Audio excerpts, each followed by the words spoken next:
الحمد لله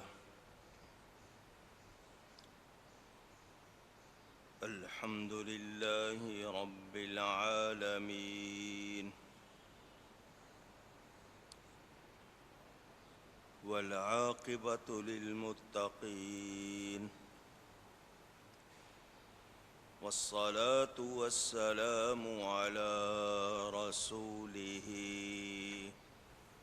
سيد المرسلين رحمة للعالمين شفيع المذنبين سيد الأولين والآخرين سيدنا ومولانا محمد رسول رب العالمين وعلى آله وصحبه أجمعين. أما بعد فأعوذ بالله من الشيطان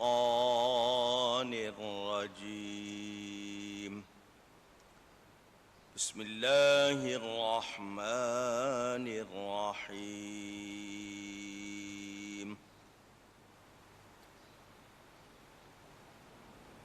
قل للمؤمنين يغضوا من أبصارهم ويحفظوا فروجهم ذلك أزكى لهم إن الله خبير بما يصنعون. وقل للمؤمنات يغضضن من أبصارهن ويحفظن فروجهن ولا يبدين زينتهن إلا ما ظهر منها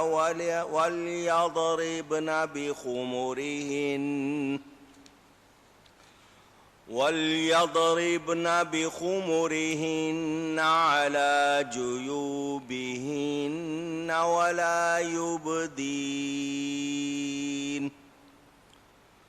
ولا يبدين زينتهن إلا لبعولتهن أو آبائهن أو آباء بعولتهن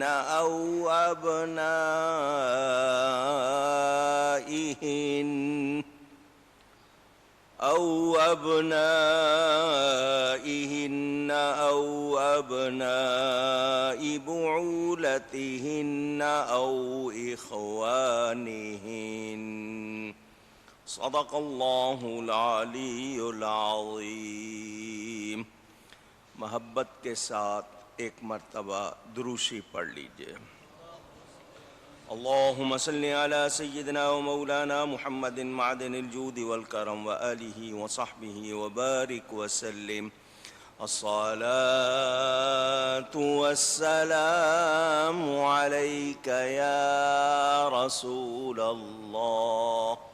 الصلاة والسلام عليك يا حبيب الله. الصلاة والسلام عليك يا رحمة للعالمين وعلى آلك وأصحابك يا شفیع المذنبین.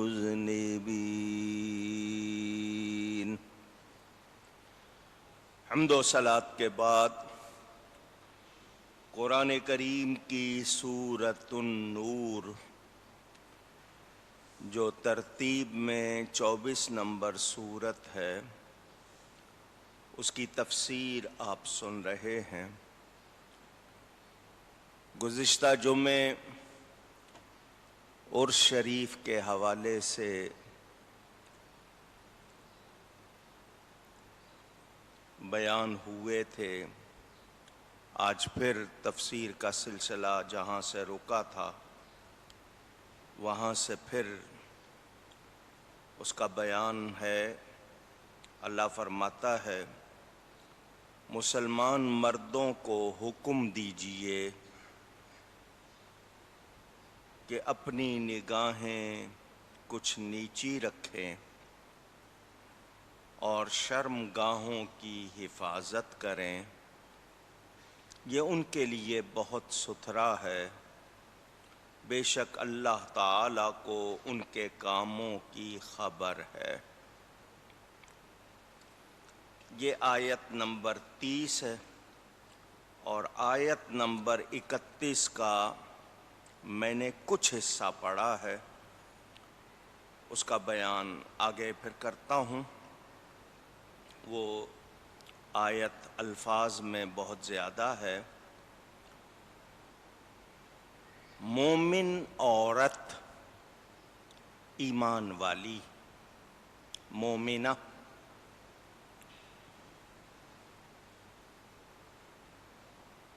یہ اس کے لیے بیان ہے اور اس سے پہلے بیان مردوں کے لیے ہے۔ وہ تمام ایمان والے جو مرد ہیں ان کو فرمایا گیا کہ وہ اپنی نگاہیں کچھ نیچی رکھیں اور شرم گاہوں کی حفاظت کریں۔ اس حوالے سے کچھ باتیں آپ کو سنا چکا۔ جن چیزوں کا دیکھنا جائز نہیں انہیں نہ دیکھیں۔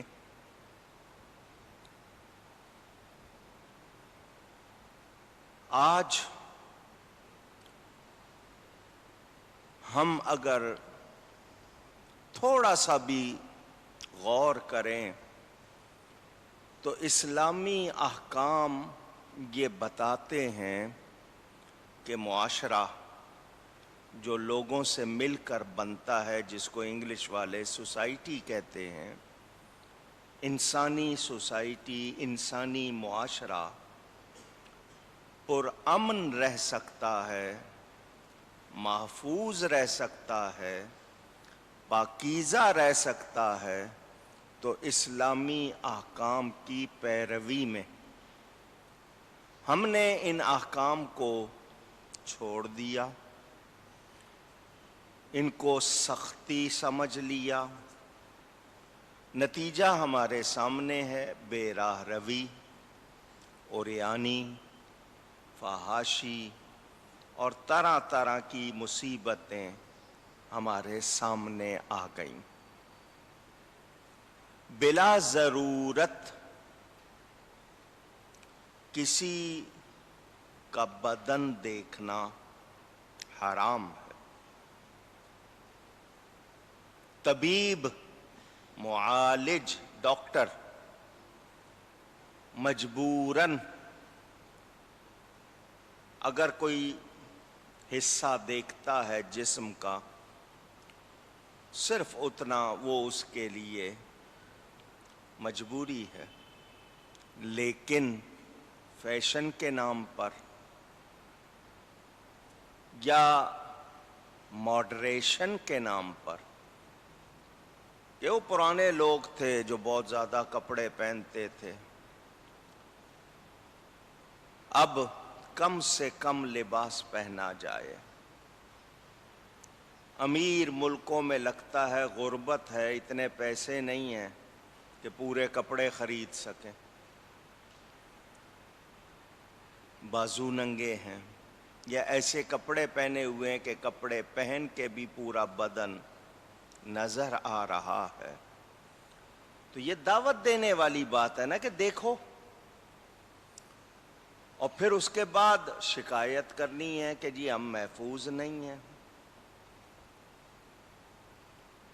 تو عورت، لفظ عورت کے معنی ہی چھپانے کی چیز ہے۔ وہ اگر دعوت نظارہ دے رہی ہے تو اس کا مطلب وہ اپنی عورت ہونے کو خود ہی ختم کر رہی ہے، اشتہار بن رہی ہے۔ سلیو لیس ہے، لو نیک ہے، بہت کم کپڑے پہنے ہوئے ہیں اور وہ بھی ایسے کہ جسم نمایاں ہو رہا ہے، تو اس نے خود دعوت دی ہے، دوسروں کو دکھانے کے لیے ہی تو یہ کیا اس نے۔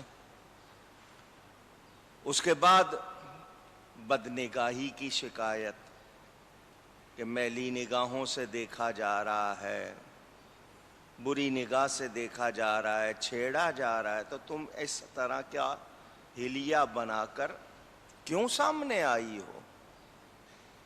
جن کے لیے تم اجنبی ہو ان کے سامنے اس طرح آنے کا مطلب کیا؟ پھر آگے سے کہا جاتا ہے جی شرم تو آنکھوں میں ہوتی ہے، تو آنکھوں میں شرم اگر ہے اور تمہارا یہ کہنا ہے کہ جی ہم بھلے سے ننگے ہو جائیں لیکن دوسرے کی آنکھ میں شرم ہو، تو یہ مذاق نہیں ہوگا تو کیا ہوگا؟ میں پوچھنا چاہتا ہوں وہ مقدس خواتین جن کا نام لیتے ہوئے ہم کانپ جاتے ہیں ادب کی وجہ سے، حضور صلی اللہ علیہ وسلم کی پاک بیویاں، بیٹیاں، ان کی تو چادر کو بھی کسی غیر محرم نے نہیں دیکھا تھا، کیا کہو گے ان کی آنکھوں میں شرم نہیں تھی؟ آج لفظوں کے ہیر پھیر کر کے اپنے لیے اگر گنجائش نکالنا چاہتے ہو تو یہ ذہن میں رکھنا کہ یہ گنجائش تمہارے اپنے ذہنوں کی پیداوار ہوگی اور اس کا انجام اچھا نہیں ہوگا۔ اجی مولویوں کا بس چلے تو یہ تو ہمیں پتھروں کی دنیا میں لے جائیں، یہ مولویوں کے بنائے ہوئے احکام نہیں ہیں، یہ رب تعالیٰ کے دیے ہوئے احکام ہیں، جس نے پیدا کیا ہے، بنایا ہے جس نے، اور ہماری بہتری کے لیے یہ احکام ہیں، مگر ہم سوچتے نہیں۔ جس مغرب کی نقالی ہم کر رہے ہیں، ویسٹ، کہ وہاں ہمارا خیال ہے بہت ترقی ہو چکی ہے، وہاں کی عورت سے جا کے پوچھ لو، بے سکونی ہے، انہیں کپڑے اتار کر کم کر کے آزادی کے نعرے لگا کے کچھ نہیں ملا، خرابیاں ہی آئی ہیں۔ اور اسلام میں عورت کو جو عزت دی گئی ہے وہ کہیں اور نہیں ملتی۔ یہ مرد کہلانے والے جو عورتوں کے محافظ ہیں، نگران ہیں، ان کو بھی سوچنا چاہیے کہ اگر ان کے ہوتے ہوئے یہ ماحول ہے تو پھر کیا واقعی یہ مرد کہلانے کے مستحق ہیں؟ یہ آپ کی اپنی سوچ، آپ اس کا فیصلہ خود کر لیں۔ نگاہ بہکتی ہے، اس کے نتائج پورے جسم پر مرتب ہوتے ہیں۔ ایک زمانے میں سنتے تھے ڈاکٹر حکیموں کی بھی باتیں، سیانے کہتے تھے گھاس دیکھو، سبزہ دیکھو، آنکھوں کو قوت ملتی ہے، بصارت کو، بینائی کو قوت ملتی ہے، غلط چیزیں دیکھیں تو بینائی متاثر ہوتی ہے۔ شاید ہر ایک کی سمجھ میں یہ بات نہ آئے، مگر میں بتا رہا ہوں۔ مثلاً آپ نے کسی عوریاں تصویر کو دیکھا، ننگی تصویر کو دیکھا، کسی ایسی عورت کی تصویر کو دیکھا جس نے اپنے جسم کو نمایاں کیا ہوا ہو، آپ کی سوچ پر اس کا اثر پڑتا ہے اور وہ پورے خون میں گردش کرتا ہے۔ میڈیکلی بھی ثابت ہو گیا کہ اس کی وجہ سے، چونکہ وہ سوچ حاوی ہے، اس کے تحت پورے جسم کا خون گردش کر رہا ہے، تو متاثر تو ہوگا۔ اس سے جو اثرات مرتب ہوں گے وہ کمزوری کے، خرابی کے، بیماری کے ہوں گے۔ اچھی چیز کو دیکھیں گے، تراوٹ ملے گی، تازگی ملے گی، اس کا اثر اسی طرح جسم پر ہوگا۔ تو یہ چیز تو واضح ہو گئی۔ اس انسان کو یہی کہا گیا کہ وہ اپنے لیے بہتری چاہے، ستھرائی چاہے، پاکیزگی چاہے، اور اس کے لیے ضروری ہے کہ جس چیز کو نہیں دیکھنا اس کو نہ دیکھے۔ مگر یہ بھی واضح کہ الانسان حریص علی ما منع، انسان کو اس کی لالچ ہوتی ہے جس سے اس کو منع کیا جاتا ہے۔ ہم لوگ باتوں سے نہیں سیکھنا چاہتے، تجربہ کرنا چاہتے۔ اس تجربے میں پھر ہم کیا کچھ کھو دیتے ہیں، پھر وہ واپس آتا نہیں ہے۔ کہتے ہیں جی شادی کے موقع پر اجازت ہے دولہا دلہن کو دیکھنے کی۔